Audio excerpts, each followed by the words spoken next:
je surgis comme ça, donc je surgis comme ça, donc vraiment désolée. Alors salut tout le monde, aujourd'hui on se retrouve dans une nouvelle vidéo, donc je suis hyper contente de vous retrouver. Donc oui, ça fait pas hyper longtemps non plus que je vous ai pas fait de vidéo, heureusement. Donc on va parler d'un sujet très récemment.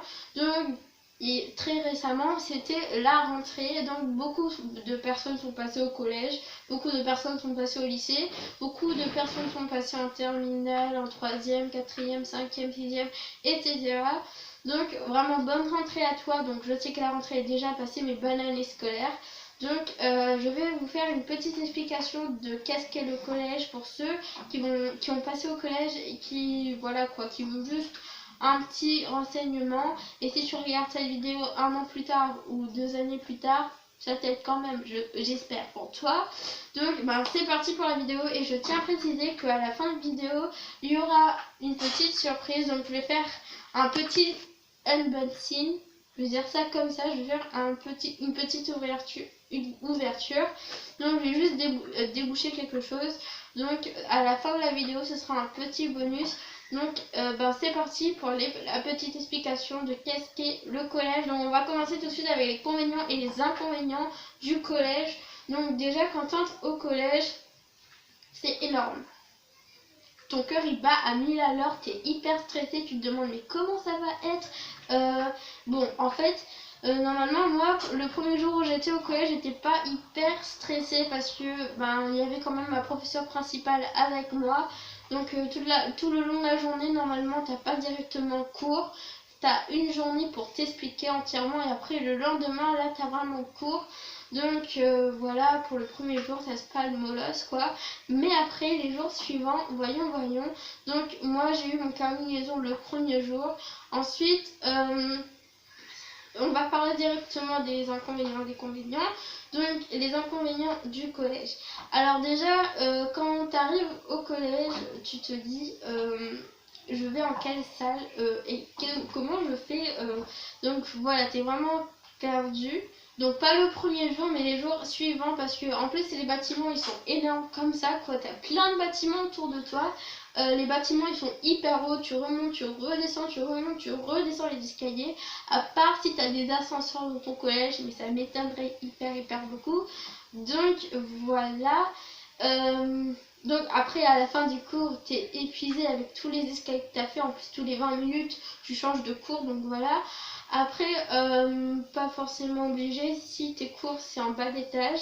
Donc ensuite donc voilà pour les petits inconvénients. Donc après les casiers, ce qui m'a déçu, moi c'est des déceptions en fait, enfin, pas des énormes non plus. Ce qui m'a déçu au collège c'est vraiment les casiers, parce que beaucoup pensent que les casiers c'est comme dans les films High School Musical ou désolée si je l'ai mal prononcé, ou dans Agent Casey. Donc t'as vraiment des films où il y a les casiers des collèges comme ça quoi, des casiers rectangulaires où tu les décores et tout comme dans les films, mais pas du tout. Nous, nos casiers déjà ils sont en bois, donc dommage j'ai pas une photo pour vous la montrer, mais nos casiers ils sont en bois et ils sont carrés quoi. La grosse déception. Tout ce que tu peux mettre c'est ton sac et tes livres, et en plus ces casiers c'est pas attribué à tout le monde parce qu'il faut vraiment avoir 3 clés et un cadenas. Donc pour ceux qui n'ont pas ça, voilà quoi, ça va être difficile toute la journée d'avoir son gros sac sur le dos. Ensuite passons aux inconvénients, parce qu'il n'y a pas que des inconvénients au collège. Ce qui est bien dans le collège c'est que tu as plein de professeurs qualifiés en une matière, alors que quand tu étais en primaire tu avais un seul professeur pour toutes les matières que tu avais, et que du coup le professeur ne pouvait pas t'apprendre tout par cœur parce que voilà il était seul. Alors que dans le collège c'est vraiment une histoire de collaboration, tu as plein de professeurs qui t'aident vraiment en toutes les matières. Donc voilà, petite explication. Voilà, tous les professeurs ils sont qualifiés en une matière, et du coup tu peux bien apprendre à la fin de l'année.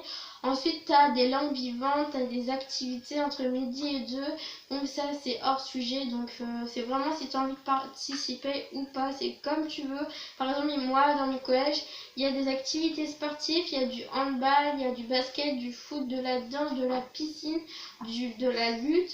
Donc voilà, après tu as des activités entre midi et 2, alors qu'en primaire tu n'en avais vraiment pas. En fait, tu fais vraiment tout avec ta classe. Voilà quoi. Tout ce que tu fais, c'est avec ta classe, parce que tu n'as qu'une seule classe en primaire. Donc voilà. Ensuite, passons aux deux choses qu'il ne faut jamais, jamais, jamais oublier au collège. Si tu as oublié ces deux choses, c'est foutu. Donc, ces deux choses. La deuxième, c'est vraiment plus pour ceux qui sont demi-portionnaires. Alors, la première chose, c'est le carnet liaison. Donc, le carnet liaison, c'est pour tout le monde. Si tu as oublié ton carnet liaison, tu peux pas rentrer dans le collège normalement, parce qu'on va croire que tu es une personne étrangère. À part si tu es dans le collège depuis un certain temps, on va te laisser entrer. Mais tu auras comme un avertissement, tu auras 1 heure de colle ou un truc comme ça. Tu auras une petite punition parce qu'il faut jamais oublier son carnet liaison. Ensuite, ce sera dans ton dossier scolaire, je sais pas trop. Donc, voilà. Pour le premier objet. Après, pour le deuxième objet, c'est vraiment pour ceux, les demi-portionnaires. Il faut jamais oublier sa carte de cantine. Alors oui, quand tu es en primaire, tu n'as pas de carte de cantine. On te donne un petit papier de cantine. C'est tes parents qui doivent signer, payer et tout. Ils payent directement, alors que l'argent, nous au collège, l'argent de notre cantine, quand on paye la nourriture, ça va aussi dans notre bourse. Mais après, ça dépend pour les parents qui ont un bon salaire et qui travaillent, même si l'enfant est stable, il n'aura pas beaucoup de bourse. Et pour les parents dont ils n'ont pas de travail, ils sont au chômage ou un truc comme ça, ils ont assez à la bourse, même s'ils sont demi-portionnaires. Donc nous, ça va aussi dans la bourse, parce que oui, quand tu es au collège, tu as une bourse. Voilà. Ensuite, voilà pour les deux objets qu'il faut jamais oublier quand tu es au collège. Entre midi et 2, tu as tes activités, donc ça c'est déjà dit. Donc après, voilà, c'est tout pour le collège. Donc oui, en primaire, moi je sais pas, mais vous, je sais pas, mais moi, dans mon école, on avait le droit au chewing-gum en récréation. Au collège, t'as pas le droit du tout. Moi, quand je suis arrivée dans le collège, je voyais plein de chewing-gum par terre. Et cette année ou l'année dernière, ils ont mis une interdiction au chewing-gum. Et je comprends bien, quand tu marches dessus et ça colle à tes chaussures, c'est tout simplement dégueu. Donc voilà, c'est fini pour la petite explication du collège. Après, oui, j'allais juste te montrer quelque chose. Oui, petite unboxing que j'allais te montrer dans un instant. Donc voilà pour le collège. Donc bonne rentrée à toi si tu passes au collège, que tu sois au lycée, en primaire ou au collège. Bonne rentrée et bonne année scolaire. Et en parlant de ma carte de cantine, je viens de l'avoir. Donc oui, c'est pas la première fois non plus, je crois.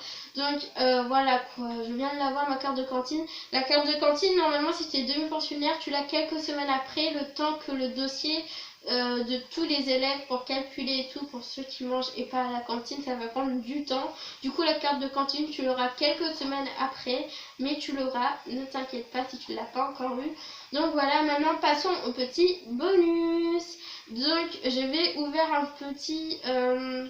Donc oui, on va expliquer d'abord. Il n'y a pas longtemps, c'était mon anniversaire. Donc c'était mon anniv il n'y a pas longtemps. Alors, j'ai pas eu le temps de faire un gros truc non plus, mais je suis partie chez ma famille, voilà quoi, hors caméra. Et ma cousine m'a offert un petit truc. Et oui, aussi, petite annonce. Alors, pas ma cousine. Petite annonce, ma mère va bientôt, donc bientôt je vais avoir des patins à roulettes, donc des rollers, donc je vais ouvrir tout ça avec vous.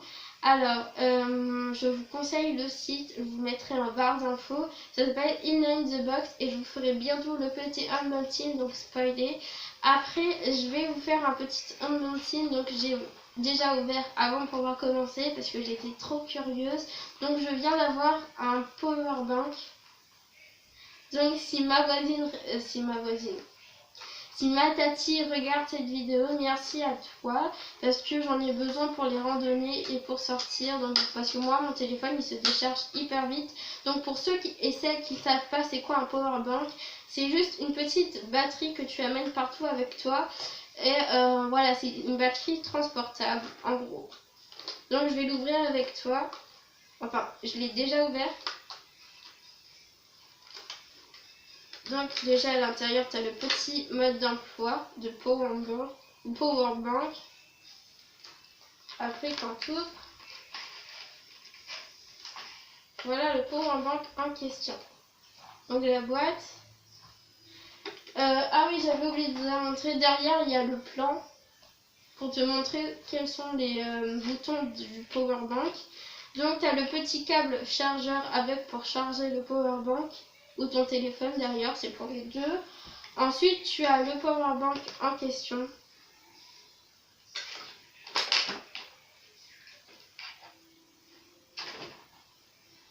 Et ce que j'aime bien avec le powerbank, c'est qu'il s'allume, je crois. Donc, j'ai que 2 points chargés. Et tu as une petite lumière. Donc, c'est vraiment un powerbank pour faire de la randonnée ou pour sortir le soir, enfin pour sortir tout simplement. Donc, il y a une petite lampe torche. Donc, je sais pas si tu la vois. Et ensuite, tu as les petits points. Donc, quand tous les petits points sont en bleu, ça veut dire que le powerbank, j'ai du mal à dire, ça veut dire que le petit objet est chargé. Et quand tu appuies 3 fois sur le bouton, ça s'éteint. Donc voilà pour le petit unboxing pour mon anniversaire. Donc merci à ma tati si elle passe par la vidéo. Donc j'espère que la vidéo t'a plu. Si c'est le cas, n'hésite pas à mettre un maximum de likes. Même si tu peux en mettre qu'un d'ailleurs.